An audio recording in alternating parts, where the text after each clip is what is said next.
Viete odrezať palicu? Neviete? Tak vám ukážem, ako sa to robí. V prvom rade je dôležitý úchop noža. Takto sa drží nôž pri krájaní potravín. Pri rezaní dreva držíme nôž kladivovým úchopom, to je takéto držanie, ako keď držíme kladivo. Nôž držíme čím bližšie k čepeli, samozrejme nie tak, aby sme sa dotýkali prstami čepele. Nedržíme ho takto. Určite nikdy nedržíme nôž takto. Palec opretý o chrbát čepele. Tento úchop nemá absolútne žiaden zmysel, je úplne nefunkčný. Znižujeme si tak silu úchopu, stabilitu. Po chvíľke rezania nás bude bolieť celé predlaktie. Nemá to absolútne žiaden zmysel. Takže toto určite nikdy nerobte. Takto sa nikdy nedrží nôž. Tenké palice do priemeru okolo 1 cm môžeme rezať jedným ťahom.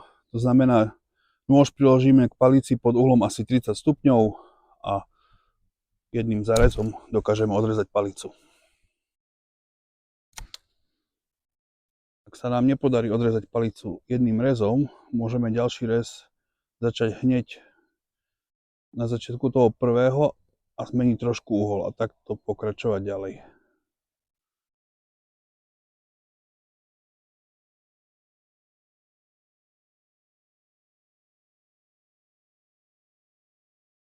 Pri rezaní hrubšej palice nám pomôže, ak si palicu ohneme, zvýši sa tak napätie v dreve a potom sa dá ľahšie odrezať.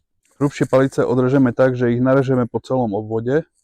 To znamená, urobíme zárezy takou silou, ako dokážeme po celom obvode. Vlastne prerušíme celú kôru, ktorá dosť drží palicu pokope. A keď dosiahneme celý obvod, tak na záver len palicu zlomíme. Ak si chceme pomôcť zvýšiť silu pri rezaní, môžeme použiť palec druhej ruky, s ktorým tlačíme na rukoveď noža. Tým dosielime to, že máme väčšiu silu pri reze a hlavne máme viac kontrolovaný rez. Takže ten pokračovací pohyb čepele nie je tak výrazný, ako keď používame iba jednu ruku.